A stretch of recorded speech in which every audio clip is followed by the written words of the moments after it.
कुत्ते और भेड़ियों की तरह वहां पहुंच जाएंगे और अपने आप को कहेंगे कि हम नेताजी को सुनने आए हैं। और बोले हैं सर, जो मुद्दा उठाए आप, जो बात बोले हैं, देश हित के लिए बहुत अच्छा बोले हैं।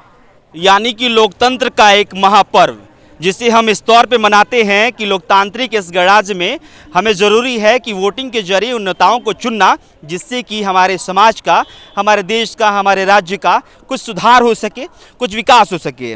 एक वर्तमान में जो रिपोर्ट कल आया है चुनाव आयोग के द्वारा वो आपको बता देते हैं कि 5 राज्यों में चुनाव की तारीखों का ऐलान किया गया है। कौन कौन सा राज्य है? तो उत्तर प्रदेश, जहां पर पूरे 1 महीने चुनाव चलेगा, यानी कि 10 फरवरी से शुरुआत की जाएगी और 10 मार्च को रिजल्ट घोषित कर दिया जाएगा। कोरोना के मामले रोजाना बढ़ रहे हैं। नेता भी इस बात का चिंता जता रहे हैं कि हाँ, अगर आप मास्क नहीं लगाइएगा, एहतियात नहीं बरतिएगा, घर पे नहीं रहिएगा तो कोरोना के मामले बढ़ जाएंगे और उससे राज्य को या फिर देश को बहुत ज़्यादा क्षति होगा।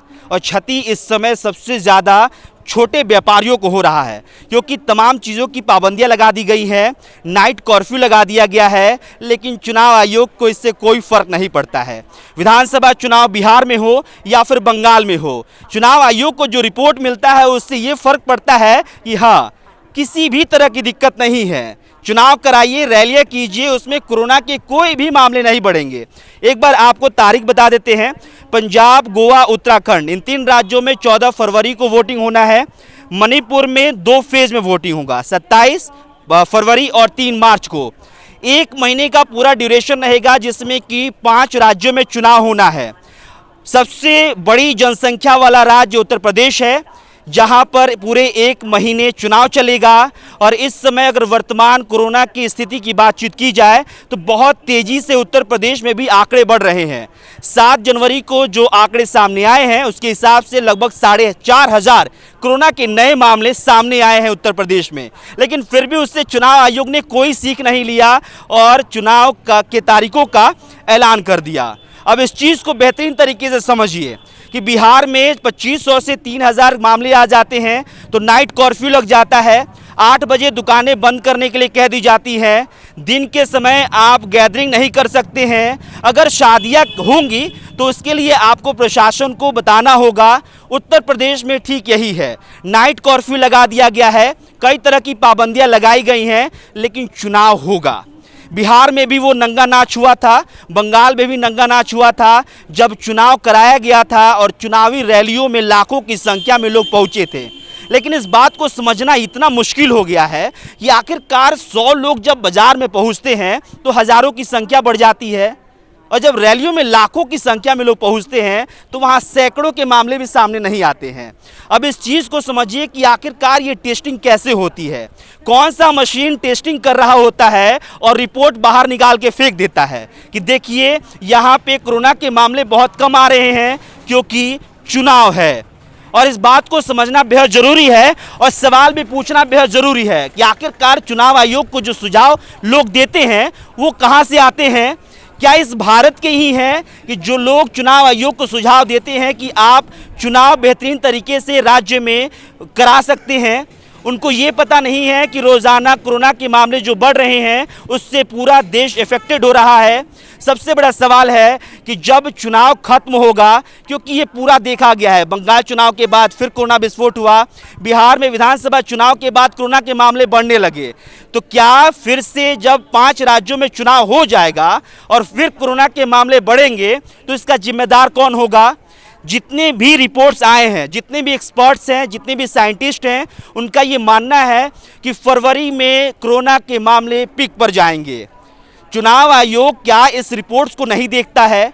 चुनाव आयोग को जो सुझाव लोग देते हैं क्या ये रिपोर्ट्स उन तक नहीं पहुंचता है कि साइंटिस्ट या फिर एक्सपर्टीज़ का ये कहना है कि फरवरी में सबसे ज़्यादा कोरोना के मामले सामने आएंगे और उसी फरवरी में रैलियों को करने का, नेताओं को संबोधित करने का पूरा छूट मिल जाएगा। अब इस बात को फिर से समझ लीजिए, नीतीश कुमार के ऑफिस में अगर कोई एक बंदा भी कोरोना पॉजिटिव पाया जाता है तो वहाँ पे हर व्यक्ति का कोविड का जांच होता है वो होगा। अगर किसी नेता को रैली करना होगा, वहां आसपास के जितने भी गार्ड होंगे उनका कोविड टेस्ट होगा कि नेताजी को कोरोना ना हो जाए।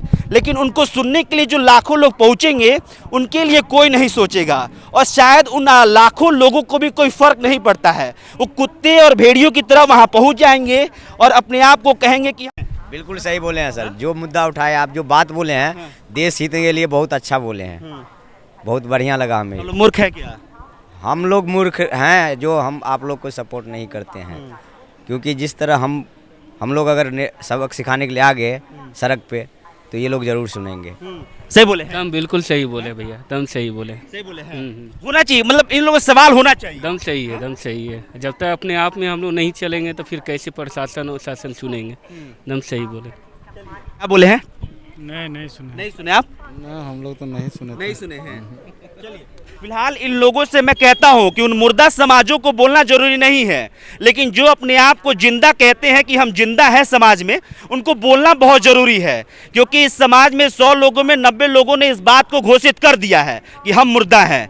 जो कहिएगा, जो दिखाइएगा, जो बोलिएगा, जो करवाइएगा, हम हंसी खुशी करते रहेंगे, क्योंकि हम गुलाम हैं। लेकिन उन 10 लोगों को बोलना बेहद ज़रूरी है।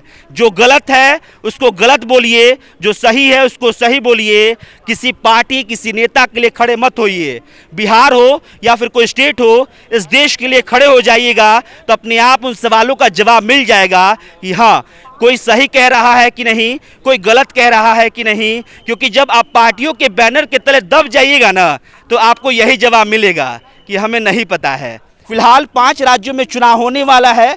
कोरोना के मामले जब बढ़ेंगे तो सोचिएगा कि आखिरकार उसका जिम्मेदार कौन होगा। केंद्र सरकार, राज्य सरकार, इलेक्शन कमीशन। इलेक्शन कमीशन ये कह के पल्ला झाड़ लेगी कि ये सरकार का काम है, और इस समय नेता ये कह के अपना पल्ला झाड़ लेंगे कि ये इलेक्शन कमीशन के ऊपर है। उसके बीच कौन ज़्यादा अफेक्टेड होगा, वो हम जैसे जो जनता है वो अफेक्टेड होंगे। नेताओं को कोई फ़र्क नहीं पड़ेगा, चुनाव आयोग को कोई फ़र्क नहीं पड़ेगा, हमें बहुत फ़र्क पड़ जाएगा। हम बर्बाद हो जाएंगे, लेकिन शायद हमें भी इस बात से फ़र्क नहीं पड़ता है, क्योंकि हम तमाशा देखने के आदी हो चुके हैं। हमें लगता है कि ये तमाशा हो रहा है तो देख लिया जाए। फिलहाल इस रिपोर्ट में हम बताते रहेंगे कि आखिरकार जनता को कैसे बेवकूफ़ बनाया जा रहा है। जो नेता लगातार इस बात का दावा करते हैं कि हम जनता के लिए ही हैं, वो जनता को किस तरह से बेवकूफ़ बना रहे हैं, इस बात का जिक्र हम लगातार करते रहेंगे। फिलहाल बिहार में कई पाबंदियों को झेल रहे हैं।